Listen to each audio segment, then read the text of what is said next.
Hello everyone, my name is Mehek. Welcome back. I hope you guys are doing fine and safe. And like always, I hope you guys are reading. I know it's really a tough situation out there in India, in Mumbai, and everywhere else. And I really hope that you guys are staying indoors and being safe and just taking care of your loved ones. Like always, I have mentioned in my earlier videos, books are keeping me a great company in these times, and they're really helping me to divert my mind from all the negativity and the fearful news around. Coming to the book that I finished reading, it's called The Midnight Sun.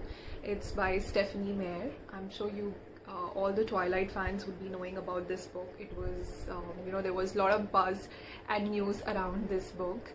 Now I almost forgot firstly what it felt like reading a book which was over 300 pages. This book is around I think 750 pages, so it's like quite thick and big book. So yeah, I mean the last few books that I've read, they were all like 350 pages. So after a while I read such a thick book, and also I almost forgot the tempting and delicious world of vampires. I thoroughly enjoyed this book. Just to let you guys know, when all those years back, I think in 2004 when Twilight came, I didn't know about it and I never read the books. One of my friend one day recommended to watch this movie about vampires, and that's how I was introduced initially to the world of vampires, and I watched Twilight. And then when I watched all the movies, I never really bothered to go back to the books.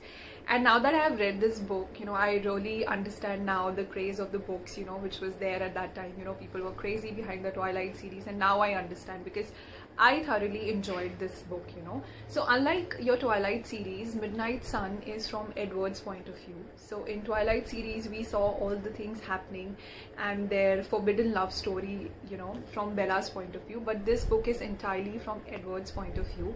Now in the past, I've also read 50 Shades of Grey, and then there was this book, fourth book in the installation, which was Grey, which was from Christian Grey's point of view, and I quite enjoyed that also, so I think I can clearly make a conclusion here that I quite enjoy books from the male perspective also, because it's so strange and surprising how one book from two different perspectives can entirely look different, and it was really interesting in this book also to go through the same plot through Edward's point of view.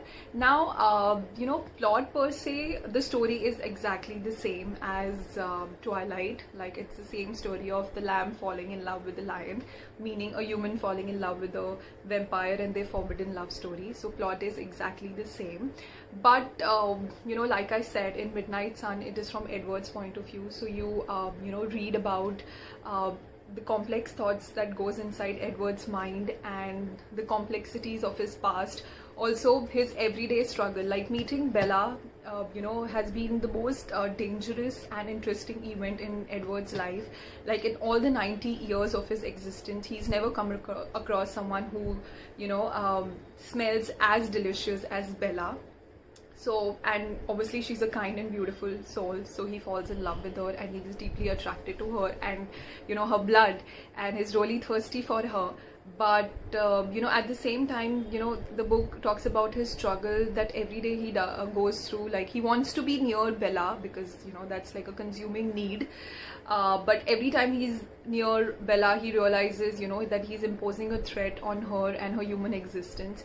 At the same time, he just cannot bear the thought of going away from her because he's so overly protective about her, and he deeply cares about her. Like, even if it's actually funny and cute reading about it, that even if she trips, because she's really clumsy while walking, even if she trips, Edward gets really scared and fearful. So it's a struggle for him to be near her as well as to be away from her.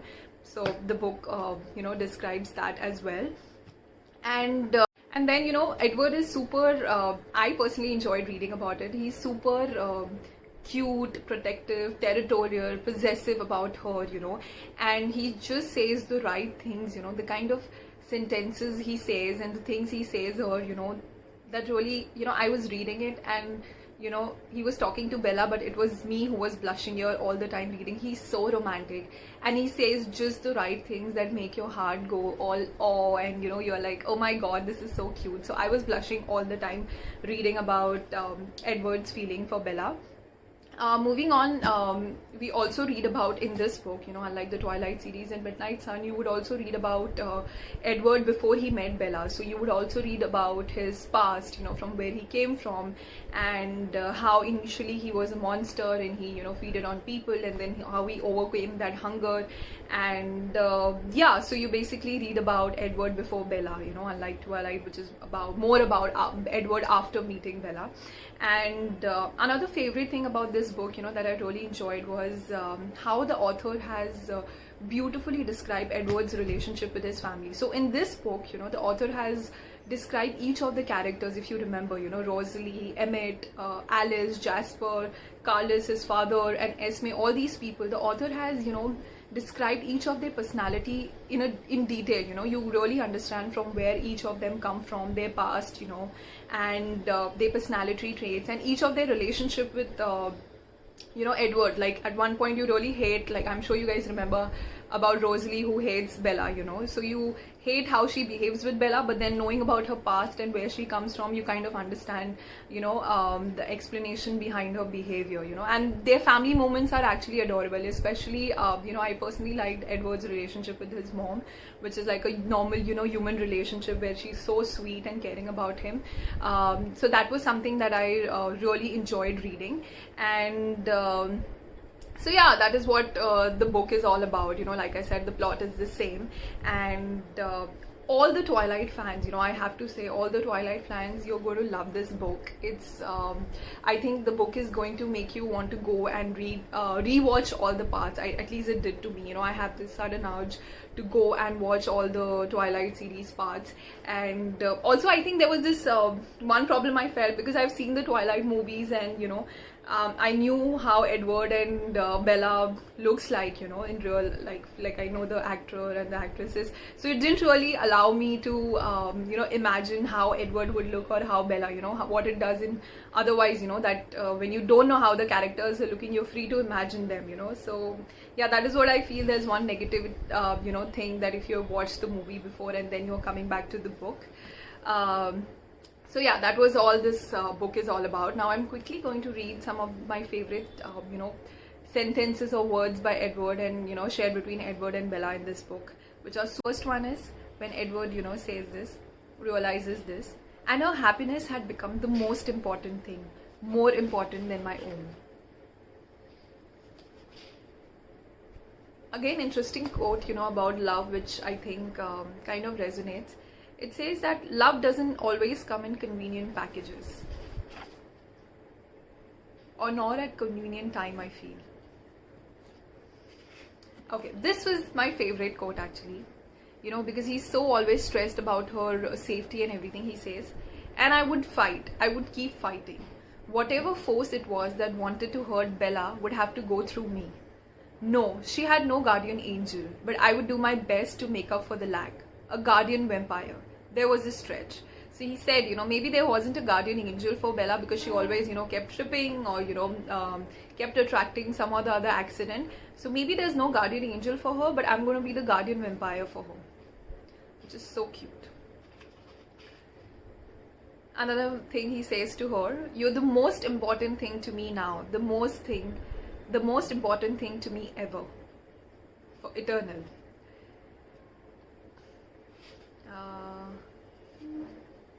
Okay, this is the first time when he kissed her. I think this is a wonderful definition of kiss, and something that we all feel.